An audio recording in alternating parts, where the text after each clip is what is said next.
बिस्मिल्लाहिर्रहमानिर्रहीम। एक्सरसाइज 1.2 का question number 1 आज करेंगे। From the following matrices identify unit matrices, row matrices, column matrices and null matrices. तो सबसे पहले यूनिट मैट्रिसेस क्या होता है, इसकी डेफिनेशन करते हैं वन बाय वन। अच्छा, आइडेंटिटी यूनिट मैट्रिसेस को आप आइडेंटिटी मैट्रिसेस भी कहते हैं। A diagonal matrices is called identity or unit matrix if all diagonal entries are 1, it is denoted by I। कि इसकी तमाम डायगनल एंट्रीज जो हों वो 1 1 हो। अच्छा, डायगनल एंट्रीज कौन सी होती हैं? ये 1, ये 1 और ये 1। मतलब इस तरह आप लेके आते हैं तो ये जो हमारे पास होता है ये डायगनल होता है, डायगनल एंट्रीज होती है। अगर डायगनल एंट्रीज 1 1 होती हैं और इसको डिनोट किया जाता है आई से, तो हम कहते हैं कि ये जो मैट्रिक्स है ये आइडेंटिटी मैट्रिक्स है। इसका ऑर्डर 3x3 भी हो सकता है, 2x2 भी हो सकता है, 1x1 भी हो सकता है। ऑर्डर क्या होता है? रोज एंड कॉलम्स।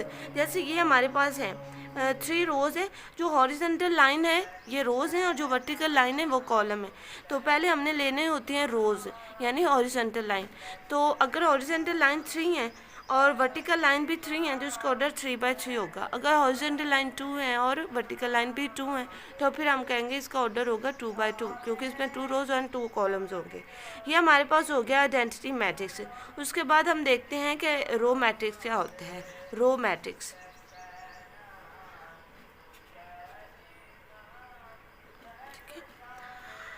यहाँ पे है row matrix. Types of matrix में सबसे पहले आ रहा है ए मैट्रिक्स।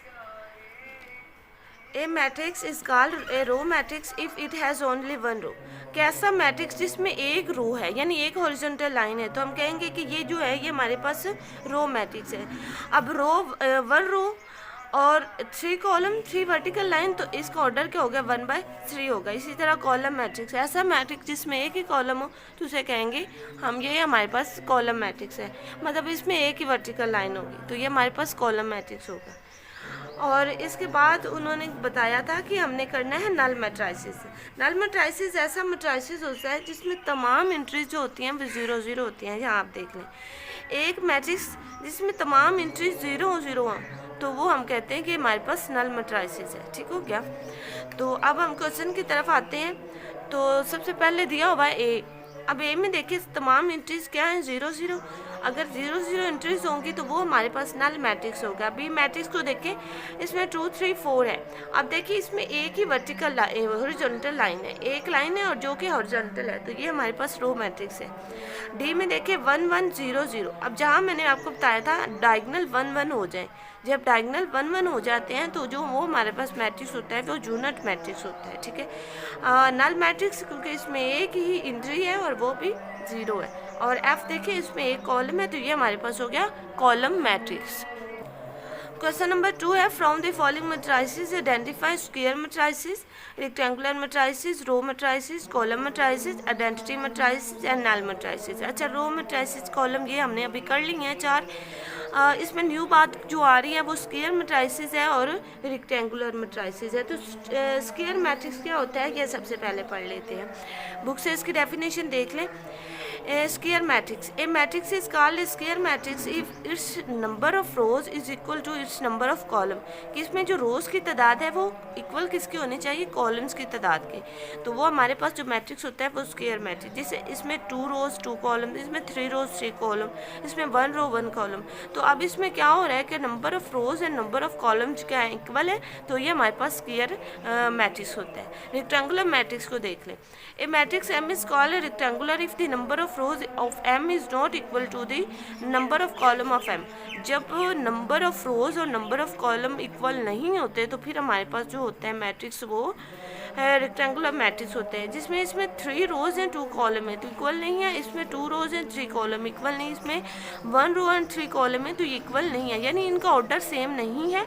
तो फिर हम क्या कहेंगे कि हमारे पास जो मैट्रिक्स है ये रेक्टेंगुलर मैट्रिक्स है। इसके अलावा आप देख सकते हैं कि number of rows not equal है नंबर ऑफ कॉलम के, तो then matrix is called rectangular matrix. आप इसको क्वेश्चन की तरफ आते हैं।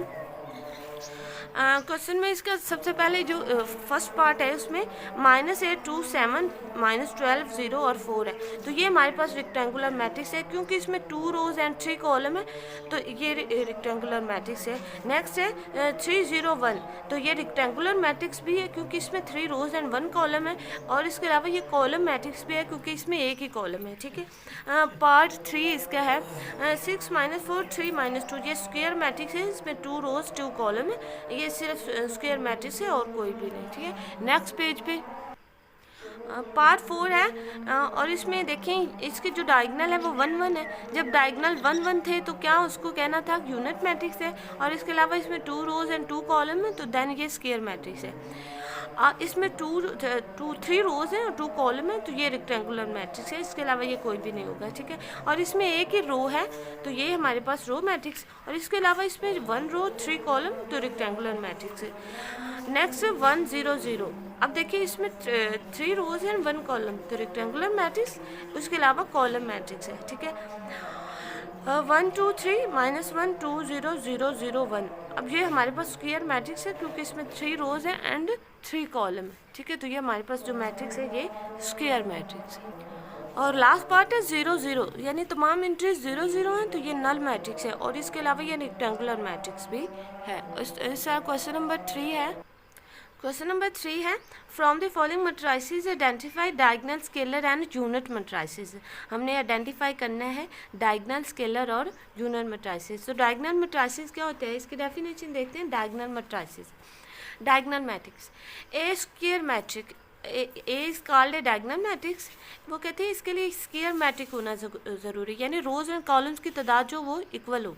Square matrix A is called a diagonal matrix if at least at any one of the entries of its diagonal is not zero and non-diagonal entries are zero। कैसा matrix इसमें diagonal के अलावा तमाम entry zero हो। पहली बात, diagonal के अलावा तमाम एंट्री जीरो हो, तो और इसके अलावा जो डायगनल हो उसमें कम से कम जो एक हो,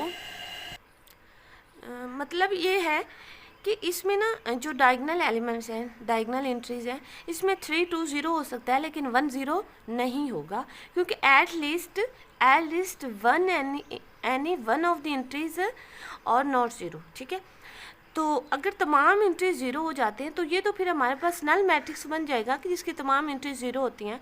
तो वो कहते हैं एट लीस्ट 1 ऐसा होना चाहिए ज़ीरो ना हो और बाकी ज़ीरो हो सकते हैं, डायगनल एलिमेंट भी बाकी ज़ीरो हो सकते हैं। तो ये हमारे पास है डायगनल मैट्रिक्स। उसके बाद है scalar matrix. Scalar matrix, a diagonal matrix is called scalar matrix if all the diagonal entries are same, कि इसकी तमाम डायगनल एंट्रीज जो हैं वो सेम हो। जैसे ये हमारे पास जो होते हैं ये डायगनल होते हैं, के ये डायगनल है। अच्छा, वो कहते हैं ये सारे सेम हो। अगर ये 0 0 कर देंगे तो ये तो फिर एक नल मैट्रिक्स बन जाएगा, और अगर ये 1 1 कर देंगे तो ये हमारे पास अब बन जाएगा आइडेंटिटी मैट्रिक्स। तो वो क्या कहते हैं, यहाँ जो के कांस्टेंट है वो ना तो 0 हो और ना ही 1 हो। उसके अलावा 2 2 2 हो सकते हैं, 3 3 3 हो सकते हैं, 4 4 4 हो सकते हैं, यानी इस तरह के डायगनल हो सकते हैं। 0 और 1 नहीं होंगे। अगर 0 1 होते हैं तो ये फिर हमारे पास स्केलर मैट्रिक्स नहीं रहेगा। अब क्वेश्चन की तरफ आते हैं।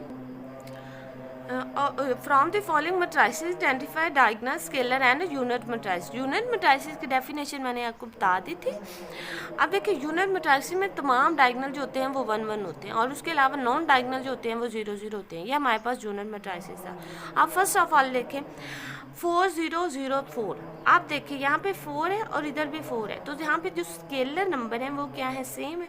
तो ये एक तो हमारे पास क्या हो गया स्केलर मैट्रिक्स, और दूसरा हमारे पास क्या हो गया डायगोनल मैट्रिक्स, क्योंकि नॉन डायगोनल एंट्रीज जो हैं वो 0 है और डायगोनल एंट्रीज जो हैं वो 0 नहीं है। बी पे आए, बी में 2 0 0 -1 है, तो ये डायगोनल मैट्रिक्स है, क्योंकि नॉन डायगोनल एंट्रीज जो हैं वो 0 0 है और डायगोनल एंट्रीज 0 नहीं है, तो ये हमारे पास डायगोनल मैट्रिक्स है। अब आप सी पे देखें 1 0 0 1, तो सबसे पहले ये डायगोनल मैट्रिक्स है और दूसरा ये यूनिट मैट्रिक्स है, क्योंकि यहाँ पे 1 1 आ रहा है। ठीक है, डी में डायगोनल मैट्रिक्स है, और आप देखें ई में 5 - 3 करने से 2 आएगा, 0 0 1 1 ऐड करेंगे 2 आएगा हमारे पास। अब ये एक बन गया है 2 और ये 2, तो ये जो स्केलर के था, यानी ये जो डायगोनल एंट्रीज हैं वो सेम है। जब ये सेम हो जाएंगे तो हमारे पास जो होगा मैट्रिक्स वो स्केलर मैट्रिक्स होगा, और उसके अलावा डायगोनल मैट्रिक्स भी है ये। ठीक है, थैंक यू फॉर वॉचिंग।